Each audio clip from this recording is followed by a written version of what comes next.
Útvarp Reykjavík, klukkan tvíhöfði.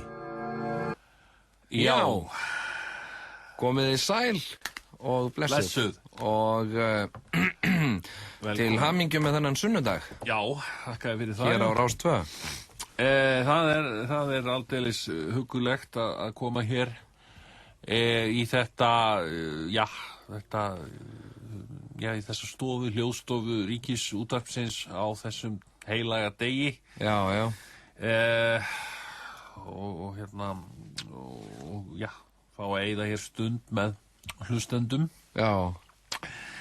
Það er yndislegt. Já, já. Bara forréttindi.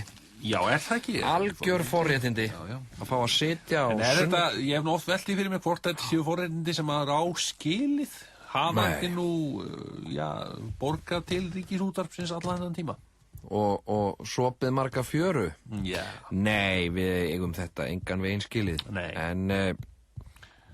En enda hef ég sjálfur ekkert verið alltaf duglegur við að borga þessi afnotagjöld, sko. Nei. Nei, er það ekki, nei. Nei, ég hef nú ekki verið það, sko. Nei. Og svona ég skal bara viðurkenna það, ég hef oft gert mér farum að reyna að komast undan því að borga þau. Er verið að safna gömlum gíróseðlum, kannski?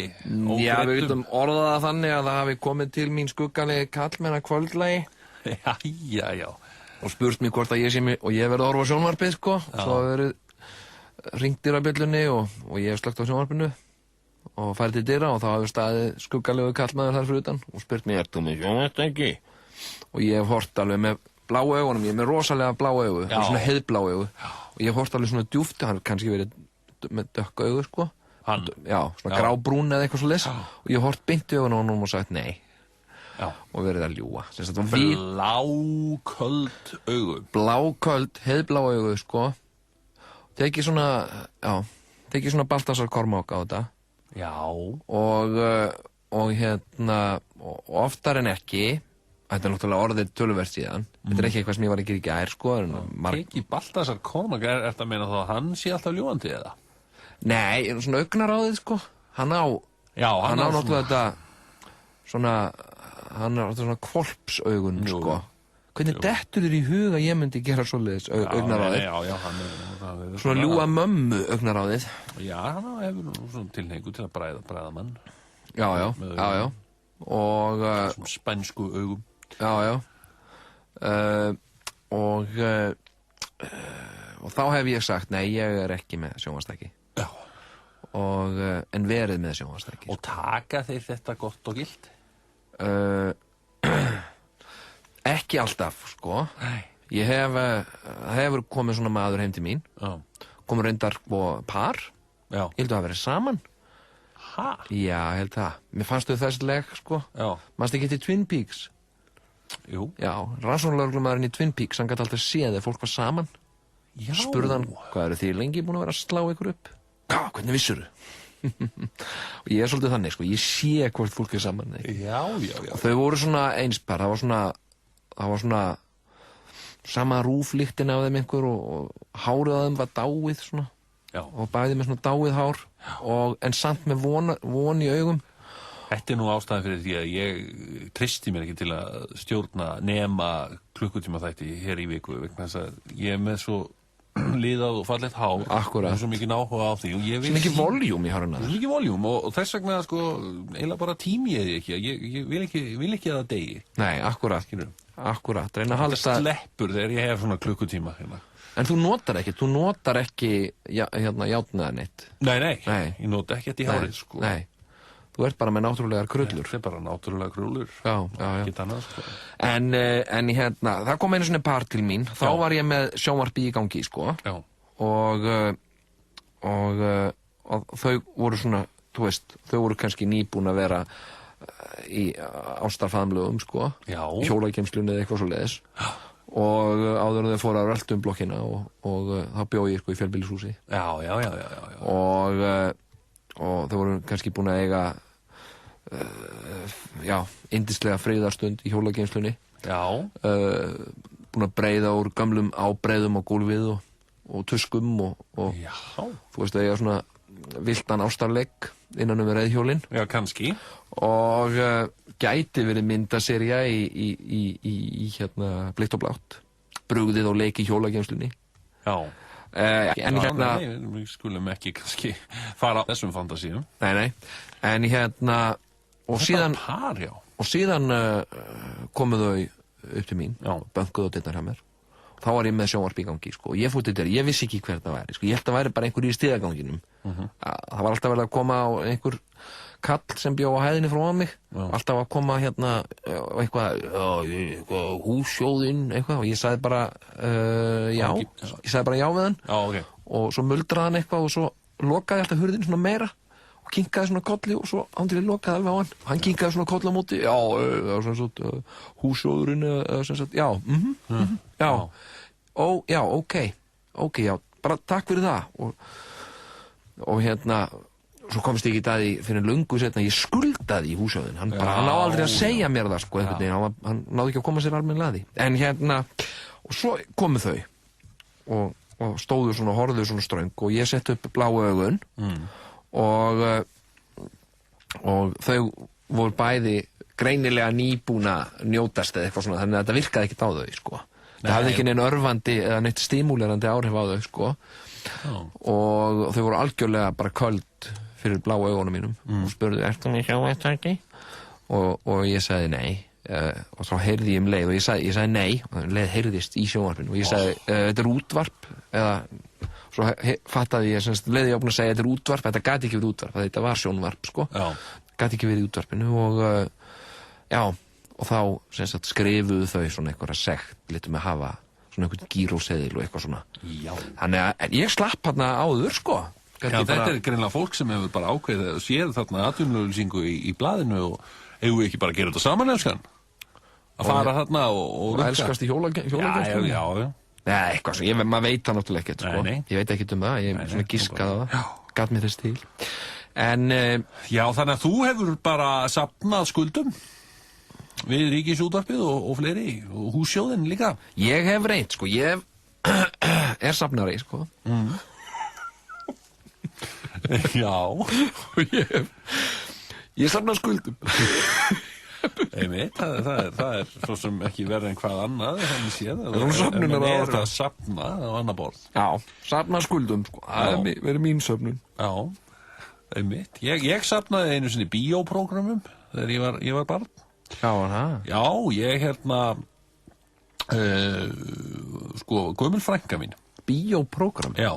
Svona eins og í leikhúsi? Já, þetta voru svona prógram sem fylgdu kvikmyndum á þessum tíma, sem eru frá þeim tíma, svona frá stríðsárum, jafnvel fyrri stríðsárum, sem að sko myndir voru ekki textaðar. Bandarískar myndir komu hingað í bíó, Trípoli bíó kannski, eða einhver svona bíó. Hvað var Trípoli bíó? Já, til eitthvað sem heit Trípoli bíó, það var í Braga, eins og reyndar Hafnar bíó líka. Já, ég man nú eftir Hafnarbíó. Já, ég líka, en hérna þarna, sko, og í stað þess að hafa texta voru sem sagt prógram látin fylgja og hún sem sagt arfleiti mig af heilum skókassa af gömlum prógramum úr Trípoli bíó. Já, meðal annars, og gamla bíó og nýja bíó og myndir eins og Grænn vastu dalur og eitthvað Sinclair hrífst af Viktoríu og eitthvað svona og þannig rakin sko sögu þráðurinn allir. Og stendur þá svona leikarar leikarar og leikstjóri og framleiðandi og svona og allt svona, sagan segir frá Ngulu sem er ungur drengur sem vex upp á Bemvasi sléttunni og samskiptum hans við hinn viltu dýr. Nákvæmlega. Barnamynd í léttum og gamansömmum dúr. Þetta var alltaf hægt að kaupa þetta á 100 krónur eða eitthvað slíkt. Svona prógram, alveg þegar ég var að fara í bíó líka, sko. Herbie, hérna, lukkubíllinn. Og ýmsar fleiri myndir. Og Sú Göldrótta með Angelu Lansbury í aðalhlutverki. Já, ég safnaði þessu. Hérna, og áttu þetta þá? Í skókassa einhvers staðar? Já, það er alveg hugsanlegt að þessi skókassi leynist einhvers staðar í geymslum foreldra minna þá einhvers staðar. Aldrei að vita. Nei, ég sem krakki þá safnaði ég frímerkjum. Já. Svona frá því ég var svona 10 ára. Já. Byrjaði ég að safna frímerkjum að því að pabbi safnaði frímerkjum. Já. Og ég fekk einhverja bók gefins með mynd af frímerkjum og svona vasi með mynd af frímerki á bakvið. Svo áttum maður frímerkinu sem passaði í vasan. Já. Þetta var svona frekar þetta var svona núpa, svona nýbyrjanda bragur. Já, hvað heitir svona? Skil, græningjabragur. Svona græningjabragur, já. Og ekkert kannski kom mikið af frímerkjum. Jú, ég fekk svona frímerki og fór svona í Magna og fór á eitthvað uppboð, frímerkja uppboðið og svona keypti svona, ég vildi bara kaupa sér mest, sko. Ég fannst það einhvern veginn, ég held að það væri málið, sko, að kaupa sér mest og keypti ég, sko, alveg kannski fullt umslag, stórt, brúnt umslag, fullt af frímerkjum. Þá hélt ég að hlýta leynast eitt verðmætt frímerki í, sko. Ég fattaði ekki ég myndi þetta ekki í hug að það var sæti einhver og týndi saman léleg, ómerkileg og verðlaus frímerki. Nei. Ég held að þessu væri bara svona skipt í svona bunga og svo væri bara sett í umslög, sko, og svo væri svona hap og glappa. Já. Og það hefur alltaf verið mín sterka trú í lífinu, að allt sé hapa glappa einhvern veginn. Já. Og ég hef aldrei trúað því að sem sagt, allt sé einhvern veginn skipulagt og einhver nenni að hafa fyrir því að tína til svona smámunni. Já, eins og frímerki. En svo komst ég að því þegar ég fór að hirða upp úr þessum umslögum. Þetta var allt rasl, sko. Já. Og málið var ekki, það tók mig alveg svona 2 ár. Fatta það að málið var ekki að kaupa sér mest, sko. Já. Heldur að reyna að kaupa sér minnst, því það var sko mest virði, sko. Já. Og það gerði ég hérna árunum svona 11-12 ára. Já. Þá fór ég að reyna að kaupa svona kaupa Magna, frímerki. kaupa eitt verðmætt frímerki, sko. Fyrir þá umtalsverða fjárhæð þá. Í þá, já. Og þá keypti ég mynd af svona frímerki með mynd af Heklu á. Mér varst það rosa, það var svona aðal. Já. Og með Kristjáni Jóhannsinni óperusöngvara. Já. Sem var þá hann var kóngurinn yfir Íslandi eða eitthvað svoleiðis. Já. Það var eitthvað Kristján allavega. Já, þú ert að tala um Kristján 10. Kristján 10, já. Og Kristján Jóhannsson kom ekki til fyrir en sko nokkrum árum seinna, held ég, eftir að þú varst 11 ára á. Já. Ég man ekki til þess að hann hafi verið kóngurinn yfir Íslandi. Nei, ok. En sem sagt, það var allavega frímerki með mynd af manni. Já. Og það var aftast í bókinni minni og ég náði að fylla bókina mína. Já. Sem sagt, alveg ómerkilegt, lélegt drasl, eitthvað Lóan, eitthvað svona. Já. 83. Svona litmynd af Lóu og mjög ómerkilegt og verðlust, sko. En svo gömul svona svarthvít og með mynd af Kristján Jóhannsinni og líka með einseyringi eða eitthvað á. Og Heklu og Geysi. Já, og líka, ég er búin að glemma þessu, það var eitt frímerki með mynd af fuglu, með mynd af Erni og Fálka. Já, og síðan verður nú eldri og fórstu þá ekki í stundum á fjörunar við stúlkur og bjóða þeim að skoða frímerkjasafnið þitt.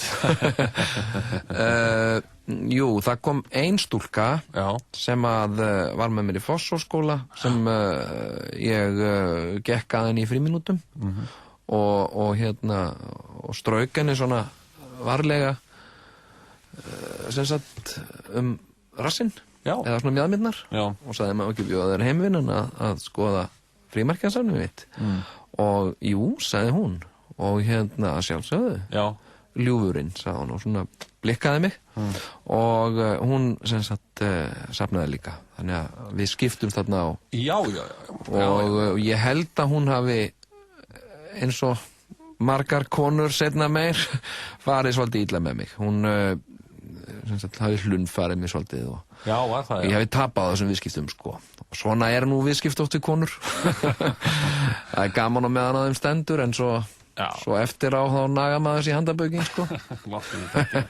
Ég heyrði á Rás 1 daginn. Já. Það var kona heimitt sem var að safna naflaló. Já, ég heyrði þennan þátt. Já. Ég missi aldrei af þætti á Rás 1. Nei, ég ræði taka upp fyrir mig, sko, alla þættina. Já. Og já, þetta var yndislegur þáttur. Ég held fyrst þetta væri eitthvað, sko, platt. Það safnar engin naflalón eða mann sé bara annarkvort í grín eða geðveiki. Það bara tvennt að velja. En þetta var hvorugt. Hún var ekki geðveik og hún var ekki grínast. Var hann ekki geðveik? Ekki geðveik, kannski. En hún var svona, kannski gengur ekki alveg heil. Nei, ekki alveg heil. Ég meina, hún fór að tala það, sko. Hún hafði spyrjað að safna naflaló úr pappa sínum og afa sínum. Já. Afi mín. Já, þetta alltaf skrítið. En eigum við ekki demba okkur í hennan útvarpsþátt sem við erum að stjórna hérna? Við höldum lengra. Heyrum þetta hér núna.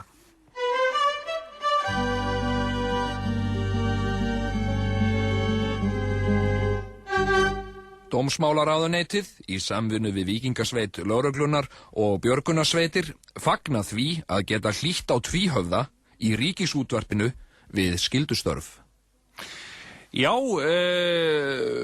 kæru hlustendur, það er við hæfi að opna línurnar, síma línurnar og leyfa ykkur að tjá ykkur aðeins svona það sem að efst er á baugi og það glóa þegar allar línur. Það er bara eins og þið hafi fundið þetta á ykkur. Og fyrsti hlustandinn er kominn á línuna. Góðan daginn. Góðan og blessaðan daginn. Jæja.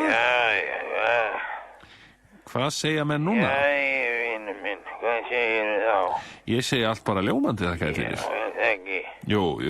Það er ekki annað hægt, lífi, veðri leikur og við okkur. Já, það er ekki að því að spyrja. Og að vera alveg yndisleg blíðar. Einmitt, sko. Það getur nú ekki verið annað þakkláttur fyrir það að fá svona gott viður. Nei. Það er búið að vera bara hlýtt og gott. Já, bara búið að vera þetta fína veður. Já, búið að vera, það er búið, minnst vera búin að vera still og svo lengi. Já. En þið voru nú að tala þarna svefnunar aðráttu. Já. Ég heyrði nú þennan þátt sem þið voruð að ræða þarna, ung stúlka sem safnar naflaló. Já. Og hún feikilega spenntur við því og hefði nú mikið áhuga á að hitta hana og fá að svona skoða safnið hennar. Já. Það væri nú ekki leiðinlegt að fá að kíkja á safnið hennar. Nei. Og svo langaði mig svo líka til að kíkja, hún að fá að kíkja í naflan á henni. Já. Svona í framhjálaupi, sko. Já. Sjá hvort ég finn ekki einhverja naflaló í naflanum á henni. Já, en það væri.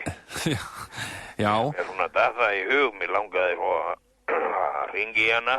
Já. Ég náði nú bara ekki nafninu, en svo var nú klukkan orðin svo margt, hún var orðin meira með netti, þannig að ég kunni ekki við að hringja, hvort það var, sko. Nei. En það var þetta nú eitthvað endurtekið, sko. Já, var það, já. Þetta var ekki beinni. En segðu mér, safnar þú einhverju? Já, ég hef nú alltaf, hef nú alltaf verið svona með söfnunar áráttuna. Já. En ekkert svona, ég náttúrulega safna yngri nafnlaló, sko. Nei, ég svona sem lítill drengur þá safnaði ég blómum. Já. Þurrkaði blóm inn í bók og límdi inn í stílabók. Já. Með íslensku og latnesku heiti. Já. Já, bara óskup svona eðlilegt eins og krakkar gera. En síðan þegar ég er 16 ára. Já. Þá misti ég foreldra mína. Já. og það var mikið reiðarslag Já. Fyrir mig og ekki. Já, ég get ímyndað með það á þessum aldri. Já, síst fyrir sískinni mín, sko. Já. Og ég á nú sískinni sem eru 4 ára. Já, já. Og þríburar. Já. Þetta var mikið áfall fyrir þá. Já. En foreldrar mínir létust og fóru í skemmtiferð. Já. Og voru að leika golf á golfvelli Já. og hnigu niður örnd. Já. Og ég óskurði að þetta væri slís á sínum tíma, en mig grunaði nú alltaf að það hefði verið eitrað fyrir þeim. Já. Já, ég var alltaf, málið var þakkað niður á sínum tíma, sko. Já. Og eftir það þá bjuggu nú þríburarnir í húsi foreldra minna. Já. En ég var sendur til afa míns. Já. Sem bjóð á elli heimilinu Grund. Já. Og það var gefin sérstök undan þá til að ég mætti flytja inn til hans í herbergi. Já. Ég var nú svona yngstur þarna á þessu elli heimilinu, náttúrulega bara 16 ára gamall. Já. Og varð svona geimsteinninn þeirra þar. Já. Og bjóstu lengi þarna á Grund? Já, ég bjóð þarna alveg þangað til að ég var 22 ára gamall. Já. Þá dó afi minn og þar misti ég herbergið. Já. Og kom bara annar gammal maður í herbergið hans. Já. En þarna fór ég að eftir dauða foreldra minna þá myndaðist ákveðið tómarúm í lífi mínu. Já. Og ég virtist ekki hafa áhuga á nefnum sköpuðum hlut. Nei. Nema að sitja með honum afa mínum og hann var með fótaóerð. Já. Erðarleysi í fótum. Já. Þannig að hann vildi alltaf að ég var að strjúka á sér fæturna. Já. Því annars fekk hann svo mikla óerði þá. Já. Og þá var nú ekkert nema bara svona Nivea krem. Já. Þannig að ég drap tíman við það. Svona að strjúka fæturnar á honum. Já. Aðalega alveg frá lærum og niður á öklum, sko. Bera á þá krem og halda þeim mjúkum. En það var það nú sagt að afi minn að vera með ótrúlega mjúka húð. Já. Já, var ótrúlega, hann var með alveg með barshúð, sko. Jaha. Hann var ekki eins og flesti kallmenn loðin á fótleggjum, heldur var hann nokkuð hárlaus, sko. Jaha. En alveg ótrúlega, hann var bara sko með fætur eins og, sko, þó hann væri orðin 84 ára gamall, að þá var hann með fætur eins og unglingsstúlka, sko. Já. Já, þannig að ég satt nú þarna og strauk honum fæturnar. En þegar að ég gerði þetta, þá sátum við nú oft, sko, þá satt ég sem sagt í rúminu á móti afa mínum. Já. Og hann var með fæturna utan mig. Já. Það lá fyrir fram að mig og með fæturna utan mig. Og var bara með kremdólluna á maganum og ég strauk svo svona á honum fæturna. Já. En þá átti ég það til, sko, þegar ég sko var að strjúka honum, sko, sköflunginn og fór ég aftur með olbóan. Og þá var hann með, sko, fæturna svona krefta utan mig. Og þá átti það til að reka olbóan í tærnar á honum. Já. Og hann var með stórar og miklar, sko, táneglur. Já. Og ég sagði einhvern tímann með hann. Já. Á ég ekki að klippa á þér táneglundraði minn. Já. Og það var bara, fín hugmynd og með langar og miklar neglur, sko. Já. Og ég klippti það að með naglbít. Já. Við áttum nú ekki skæri þarna inn í okkur. Nei. Þannig að ég bara tók naglbít og kleipa af neglurnar, sko. Jaha. Og þetta voru stóra neglur, voru svolítið kræklótar, sko, og svona dökkar. Og líklega var nú komin einhver sveppasýking í einhvað af þessu, sko. Og svo þegar ég var komin með þetta í hendurnar og allavega nú að fara að henda þessu, þá hugsaði ég, kannski ætti ég að geyma þetta. Já. Og ég setti þetta í lítinn kassa svona sem hafði verið utan af hring, eða svona utan af skartgrip, og ég setti þetta í hann, og svo stóð ég með að því til mig þegar að við var í baði eða ef ég fór í göngutúr. Já. Að taka kassan svona, og ef ég settist einhver stað niður, ég settist oft niður í hljómskólagarðinum og gæti setið þar tímunum saman með kassan og svona aðeins rótað í afklippunum og svona aðeins komið við það og þefað af þeim og svona og var svona veltaði á milli fingrana. Já. Og einhver tímann kemur að mér þarna það sem ég siti í hljómskólagarðinum og kemur að mér maður og spyr mér svona, já, góða mig, hvað ert þú með þarna? Og ég segi, ég minni mig svona táafklippur á afa mínum, sagði ég og hann vissi þetta fyrir sér og hann sagði, nú langaði ekki meiri afklippur og ég, sagði ég og þá bauði hann mér heim til sín og ég fór heim með honum, hann bjóð þarna í húsi þarna við Tjarnargötuna og við fórum þar inn og hann klæddi sig úr skóm og sokkum og rétti mér skæri sem að ég hafði nú ekki átt þá og sagði, viltu ekki klippa á mér neglurnar og þá sagði hann bara við mig, ef þú nú er ég nú orðin fótafúinn og gamall maður, ef þú færð á mér fæturnar ef þú mildur sápuvatni og berða á það krem og klippir á mér neglurnar, þá máttu eiga afklippið. Já. Og þetta var nú ágætis tilboð á þeim tíma, þetta var nú upp úr 1940 og ég gerði þetta. Já. Ég útbjó fyrir hann sjóðandi heitt fótabað og lét hann vera þar í 10 mínútur og svo þurrkaði ég á honum fæturnar alveg með handklæði og bar svo á hann mýgjandi krem á fótinn og svo klippti ég á honum tánneglurnar og passaði vel að láta hvert stykki falla mjúklega í lóan á mér en ég blandaði þeim ekki saman við afklippunar á afa. Nei. Þessu setti ég það í nýtt box og svona sko vafði þetta upp á sig. Já.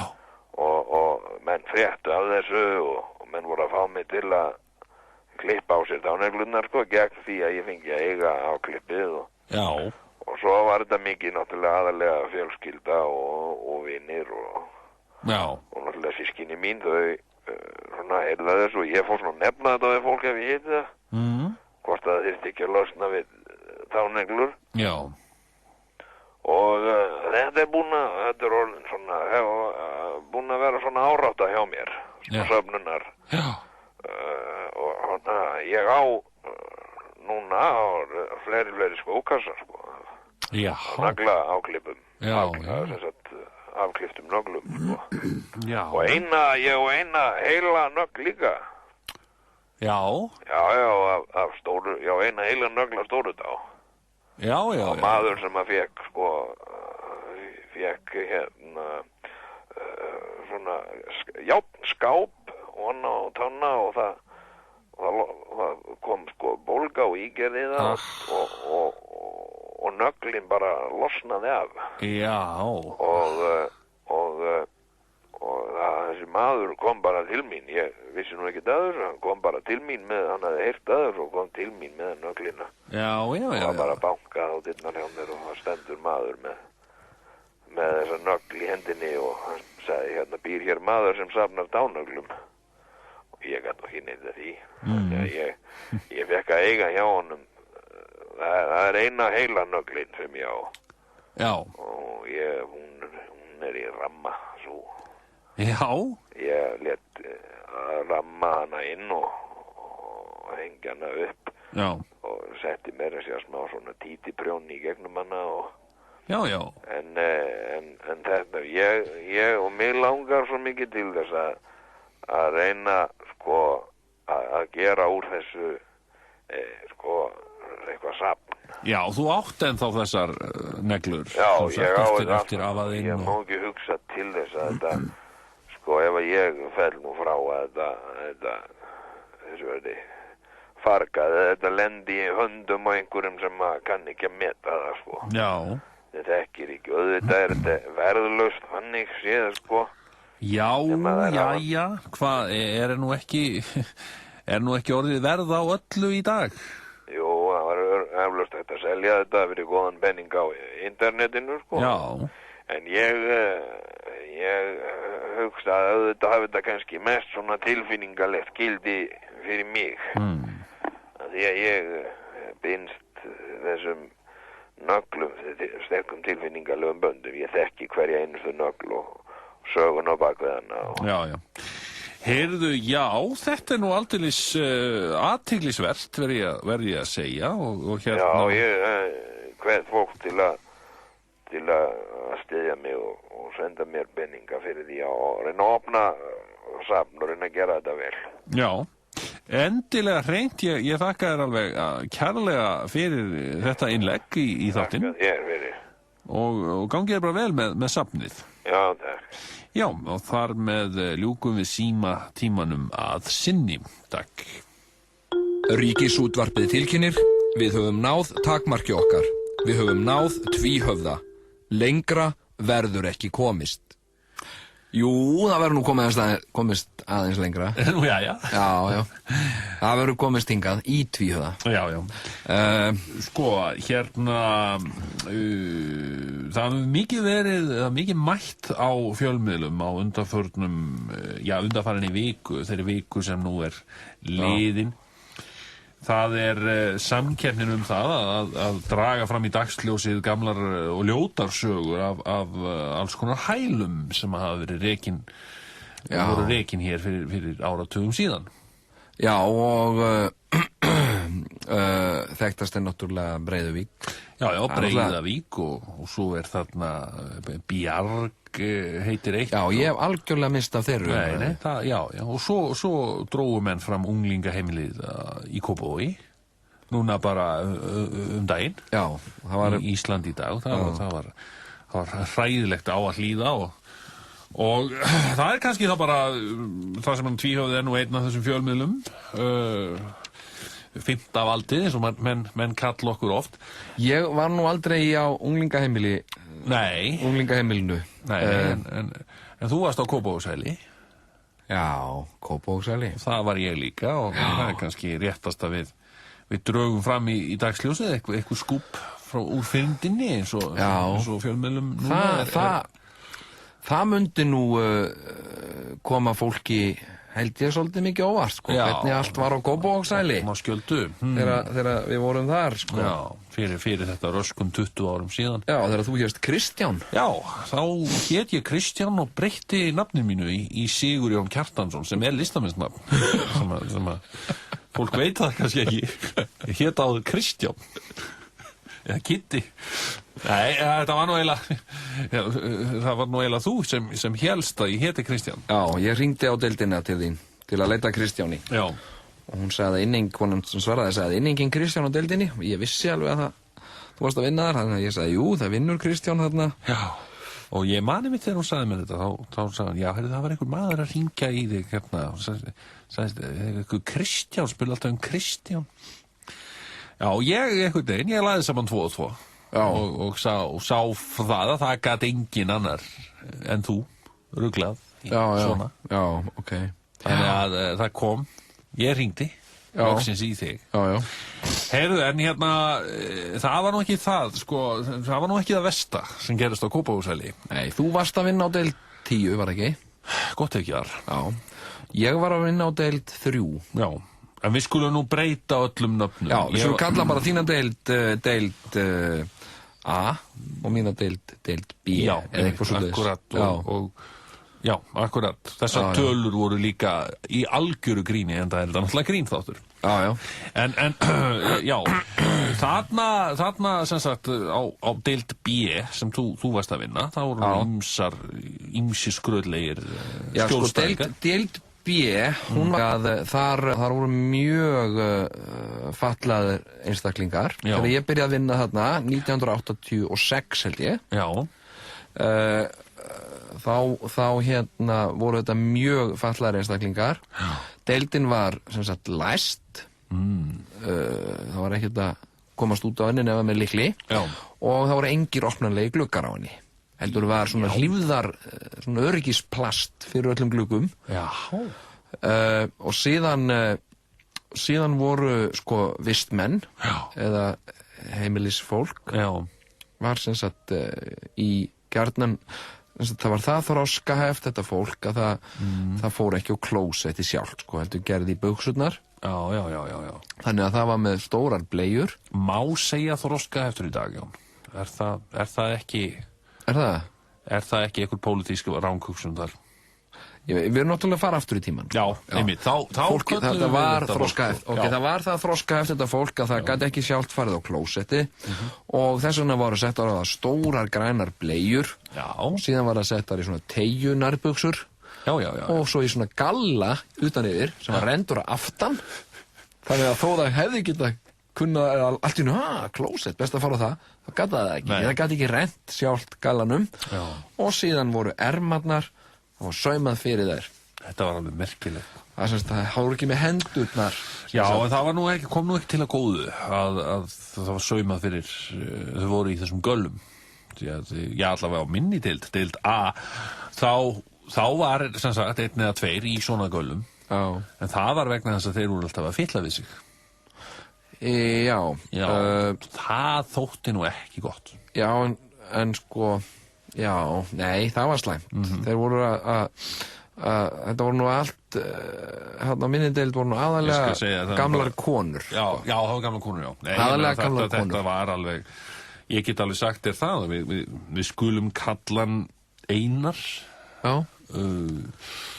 Sá var, ég kom einu sinna honum, allsnögtum á ganginum. Var hann vistmaður hérna? Já. Og Einar, var þá búinn að fylla svo mikið við sig að það var bara fjall af hérna, því sem kemur þegar menn að fylla vola mikið við sig, menn eins og Einar, á gólfinu. Og ég skal segja það var starfstúlkan sem steig og orti í þetta fjall. Ég náði ekki að varna við. Já.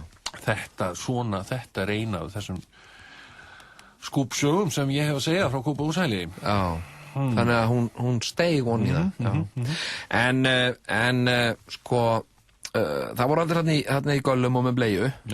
Svo var ákveðið þegar var verið að gera sko samning við einhvern sem væri til í að gefa vistmönnunum mat, að það var ákveðið að semja við sko lélegustu kjötvinnsluna sem enginn vildi semja við vegna þess að hún var svo léleg. Það var alltaf verið að skipta eldhús, svona catering. Já, náttúrulega verið að reyna að spara sko. Þannig að þeir sáu það, kaupum ónýtt kjöt af einhverjum svona svikara og fyrir lítinn pening. Og þetta er líka fólk sem það þroskaheft að það getur ekkert kvartað yfir því. Nei. Og menn lögðu bara þarna saman 2 og 2 og fengu þarna hakk sem sagt frá einhverju sem hét kjötvinnsla Guðjóns, ég veit ekki manni, ég segi það ekki, kjötvinnslan eitthvað. Stúdíó. Og hérna mannakjöt. Nei, heiðursmannakjöt. Nei. En þarna kom sem sagt kjöt sem var alltaf svona, það var oft svona súr lykt af því. Ég borðaði náttúrulega aldrei matinn hérna, en það var þetta ekki, skilurðu, þetta var ekki mannamatur, sko, þetta var bara svona hakkað allt, þetta var svona brún drulla. Já, við starfsfólki létum okkur yfirleitt linda bara ristabrauð. Já, ristabrauð með osti eða samlok út í sjoppu. Ég borðaði aldrei mat þarna, Nefn að því að það var svo gjarnt að sko fólk fikk niðurganga á honum. Og þegar að vistmenn fengu niðurgang. Það sem náttúrulega bara voru kannski 15 vistmenn á minni deild, en bara 1 klósett. Já. Og þegar að mönnum verður brátt í brók og þeir eru þroskaheftir og eru í galla með það sem þeir geti ekki komið höndunum á sér út og sem líka rendur aftan, þá ekkert annað að gera en að láta það bara vaða, sko. Já. Og sérstaklega menn eru vanir því. Já. Þannig að stundum gaus upp, sko, drullupest, sko, niðurgangi, og þá var það með því sem að kalla kannski, kveldskita og steinsmuga. Það sem sagt svona með svona sprengingum, sko, sem fylgir oft óerð í maga, óróleika í maga, og og þá bara geisaði niðurgangspest á deildinni, af því að allir voru búin að borða hakkabuff frá lélegri kjötvinnslu, stúdíókjöt, það sem kjöt snýst fólk. Og þá man ég til mig eftir því einu sinni, þetta nú alveg eitthvað sem mætti alveg verið í kastljósi, sko. Þá var... Ég sé þig bara fyrir mér núna, hérna skyggðan, það er bara svona skyggðmynd, svona silúetta, við glugga, og breytturödd, og þá var ég, og það var svo mikið skortur á starfsfólki á þessum tíma, það vildi enginn vinna þarna. Þannig að ég var svo sniðugur að ég lækkaði, sko, starfshlutfallið mitt alveg niður í 40%. En var í fullri vinnu, bara í yfirvinnu. Einmitt, aukavakt. Aukavakt, var hann bara aukavaktum. Svakal varst þú sniðugur, ég fattaði þetta aldrei. Nei, en ég var bara alltaf aukavakt, og eins og voru ég og ein kona á vakt, og þá Aukavakt? Það var bæði aukavakt. Ég ætla rétt að vona það. Þá geisaði niðurgangur á deildinni, og allir 13, 14, 15 vistmennirnir með niðurgang, og þá þurftum við að fara með á allir á bað, og þar voru sem sagt, fyrir starfsfólk svona hvít gúmmístígvél og hvít svona gúmmísvunta, og ég skellti á mig gúmmísvuntu og fór í gúmmístígvél og tróð bómull upp í nefið á mér, og síðan var öllum vistmönnum safnað saman þar á miðju gólfinu, og bara teknir úr göllunum sem þeir voru gerðan í, og afklæddir, og svo spúlaði ég þá bara með garðslöngu, og það var eina leiðin, það var ekkert annað að gera, sko. Og náttúrulega lyktin þarna inni var óbærileg, var engir opnanlegir gluggar, og maður mátti ekki opna út, því þá bara labbaði fólkið út, sko. Það var það þroskaheft, það vissi ekki að það ætti ekki vera þarna inni, og það var vandamál sem við starfsfólki leystum oft mjög skemmtilega. Hvernig var það? Að því að vistmennirnir, þeir voru svo þroskaheftir að þeir vissi ekki að þeir ættu að vera þarna inni. Þannig að þá þurftum við stundum að fara bara með þeirra herbyggið þeirra og bara læsa þá inn í því. Alltaf þannig, þannig að þið hafið í rauninni beitt þarna harðræði, smúluð þroskahefta einstaklinga og læstu það. Harðræði? Ég veit ekki hversu mikið harðræði það var, en þetta varð að gera. Menn að tímarnir voru bara svona, sko. Og deildarstjórinn... Swinging 80s, eins og þeir kallaðir. Deildarstjórinn á deild A sem sagt var í meðferð. Var sem sagt ykkur... hann var alltaf að borða, sko, pillurnar frá frá vistmönnunum, sko. Vistmennirnir voru á svo sterkum lyfjum, því ef þeir voru ekki á lyfjum þá voru þeir bara upp allt, sko. Þannig að þeir voru gefin... Og var deildarstjórinn að borða þessar pillur? Deildarstjórinn var að borða þær pillurnar, þannig að, og svo þegar hann var búin að vera að borða mikið af pillum, þá var hann alltaf að missa þær svona gólfið, og vistmennirnir, eins og þú þekkir, þegar þeir sá eitthvað smálegt, hvað gera þeir við það? Borða það, Þannig að þeir voru stundum að borða svona lyfin frá hver öðrum, sko. Og sem var oft ágætt í þá stundum bara, var vistmaður kannski sem að öllu jöfnum var kannski órólegur, steinsofnaður bara. Og... þetta hefur verið svona hressandi á þinni deild. Deild B, sko, eins og ég kalla mína deild, hún var nú svona, það var nú meiri ægi á hlutunum, það var nú ekki til þess að deildarstjórinn hafi borðað lyfin frá sjúklingum, en eða þess að vistmönnum, skjólstæðingum, já. Ég man hins vegar eftir einum skjólstæðingi sem var alveg sérstaklega eftirminnileg. Við skulum kalla hana Salome. Ekki þó Salome Þorkelsdóttur. Við skulum ekki... Nei, við skulum bara kalla hana Salome. Já. Nei, hún sem sé var svo gráðug í mat. Já, eins og margt þetta að þessu fólki. Það er alltaf læsa eldhúsinu, svo Salome fær ekki inn að fá sér mat. Já. Og ef hún komst í eldhúsið, sko, þá bara rústaðist eldhúsið. Þá var bara allt á hvolfi, alls staðar. Já. Og Salome, og það er svo skemmtileg saga af Salome, að eitt sinn, þetta var nú þroska þjálfar sem að stjórnuðu þarna öllu og þroska þjálfarnir vildu nú að allir hefðu jafnan rétt til að gera það sem þurfti að gera, eins og að fara í leikhús og maður var oft látinn fara með þetta fólk niður í bæ og það réðst á fólk eða þetta svona venlega borgara eða svona fór að faðma það og svona, og ég man eftir sérstaklega einum leigubílstjóra þegar að Salome mitt, hún var svo mikill kærleikur í Salome og hún faðmaði alla sem hún sá og það var þarna einhver leigubílstjóri sem snáðu burt og eitthvað svona og ég þurfti að taka hana Salome frá honum og ég man að Salome var líka og það var gott, ég man nú Salome, hún var svo skemmtileg, maður fór nú oft með hann í bíó og það var einu skiptin sem að hún gat svona róast niður og var ekki faðmandi alla og allt, skilurðu, af því hún gat yrt sér yfir bíómynd og lifði sér inn í þær en hann var líka farið eitt sinn með hana til Skandinavíu, við skulum segja Svíþjóð og í svona hópferð meðal skjólstæðinga og þar afrekaði Salome að henda sér niður að 3. hæð á húsi vegna þess að það var súkkulaði kaka í garðinum þar niðri og hún gerði það, hún var svo afslöpuð og hún meitti sig ekkert hún hendi sér niður og lendi á fótunum á súkkulaðikökunni át hún alla súkkulaðikökunna og Salome er ennþá alive and kicking það var allir talandu þetta var á minni deild sem hún kalla hana deild A var það ekki? Jú. Þar var til dæmis maður sem að fannst gott að borða og maður var að passa allt smálegt, það mátti ekkert smálegt vera, teningar eða neitt, hann borðaði allt sko spil á borðinu, hann át þau einu sinni var starfsmaður sem að setti nafnskírteinið sitt á borðið og hann stökk til og tróð því upp í sig og þurfti að fara með hann upp á slysastofu sem hann var skorinn upp, þar sem að nafnskírteinið var bara þversum einhvers staðar í barkanum á honum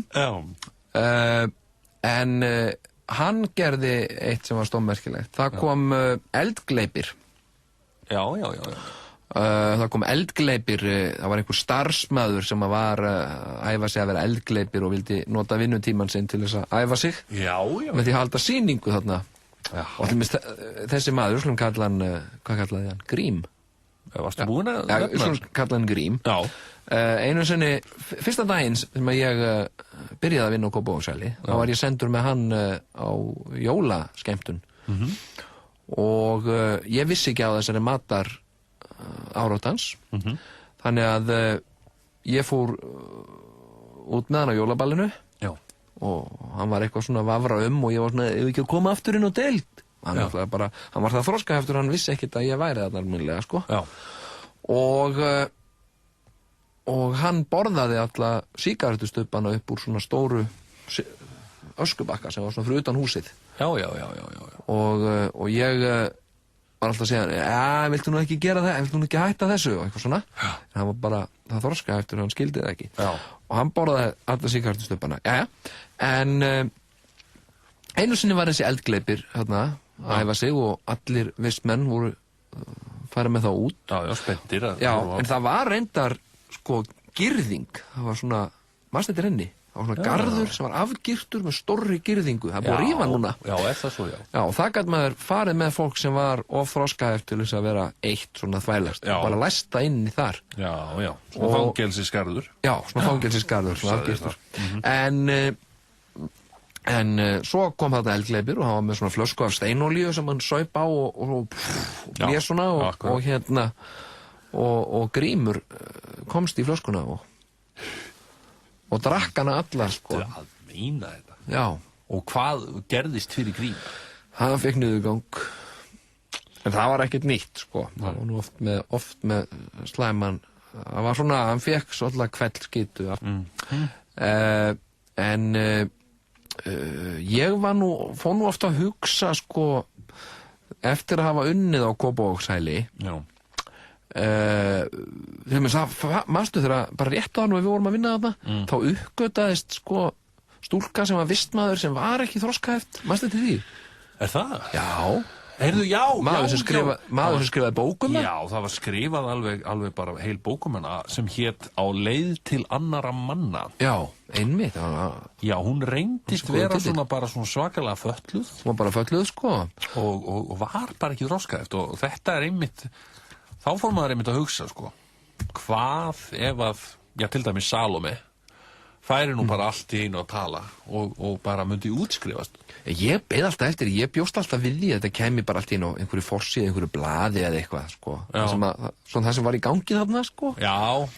Og sem sagt, til mér gallarnir, bara ef það væri til mynd núna. Af einum svona galla? Já, og þá var alveg að setja hann í gasljós. Já, þú varst nú duglegur að ræna nærbuxum og slíku þarna frá hælinu og þú hefði nú mátt ræna einum galla, þannig að það væri hægt að birta mynda honum í dag.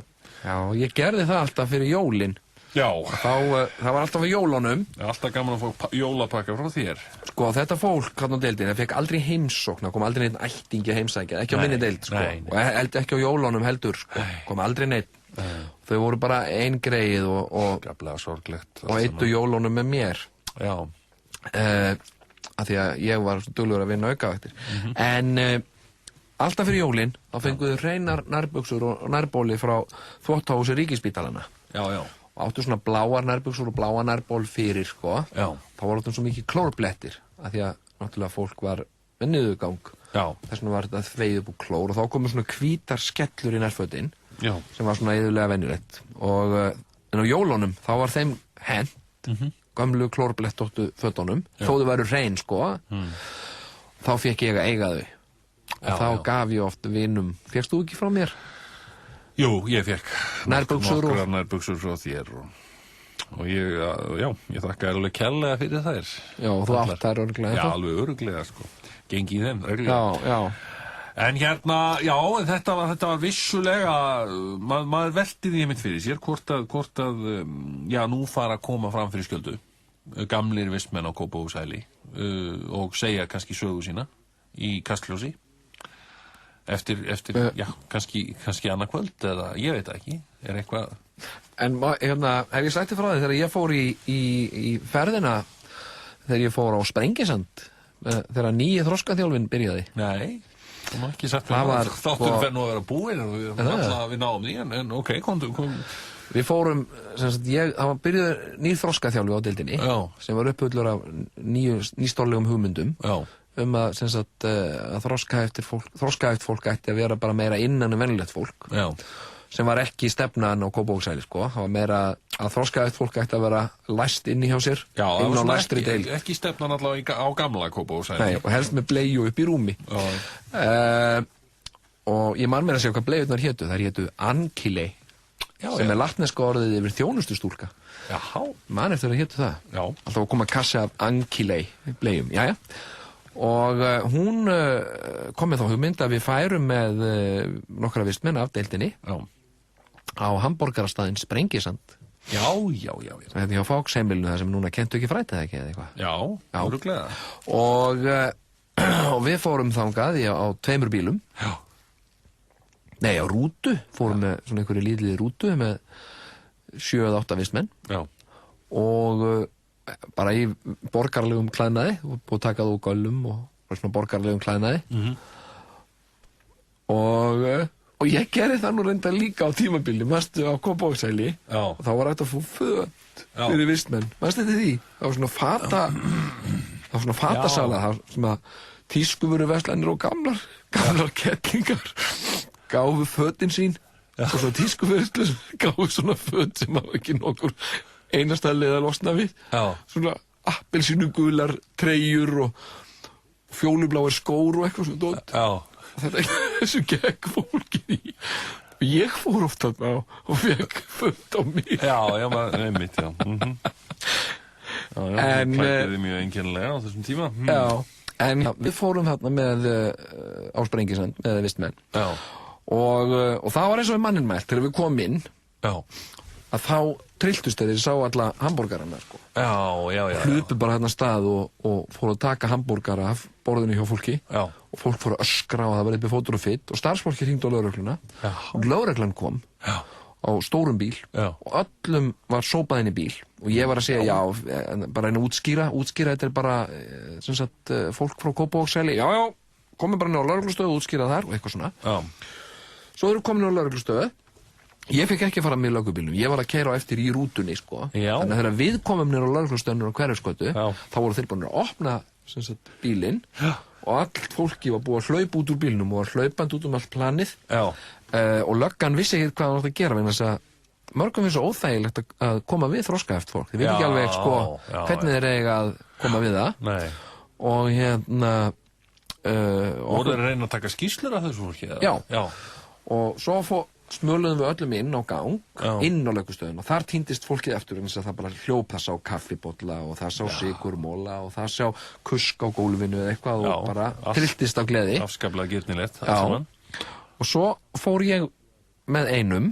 og við fórum söfnuðum öllum inn á litla skrifstofu með lögregluþjóni yfir lögregluþjóni og hann satt svona við borð og þar var einn maður sem að var svo hrifinn að því að lögregluþjónninn var með svo mikið svona gylltum hnöppum á sér hann settist svona í fangið á honum undanum svona hélt svona með báðum höndum undanum hálsinn á honum og hallaði sér svona þétt að honum sko og lögregluþjónninn vissi ekki alveg hvernig hann ætti að bregðast við hann svona reyndi svona að brosa vandræðarlega og svo var maðurinn líka stundum að strjúka honum svona í kinnina og svo svona reif hann hnappana af honum og át þá blessa og hann byrjaði á svona hossonum svona á hnjónum á sér svona vandræðarlega löggan og var að reyna að skrifa skýrslu á ritvél en þegar að ég fann á öllu að viðkomandi vistmaður var búin að kúka í ankili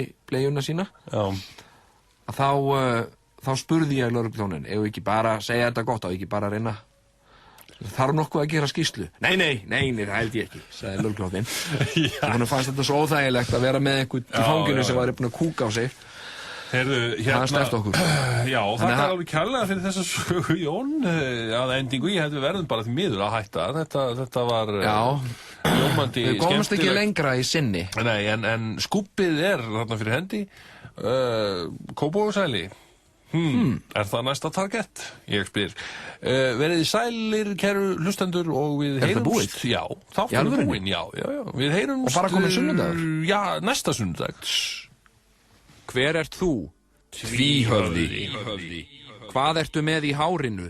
Löður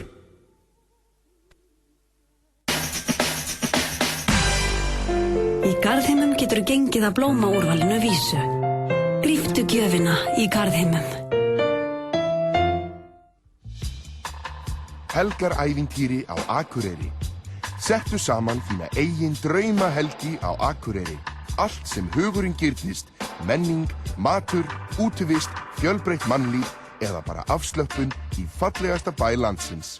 Endalausir möguleikar fyrir þá sem vilja njóta lífsins í einstöku umhverfi. Komdu norður. Clint Eastwood leikstýrir Letters from Iwo Jima. Hlaut Golden Globe-verðlaunin sem besta erlenda myndin. Hlaut gagnrýnendaverðlaunin sem besta mynd ársins. Tilnefnd til 4 Óskarsverðlauna. Þar á meðal sem besta myndin. Letters from Iwo Jima. Sýnd í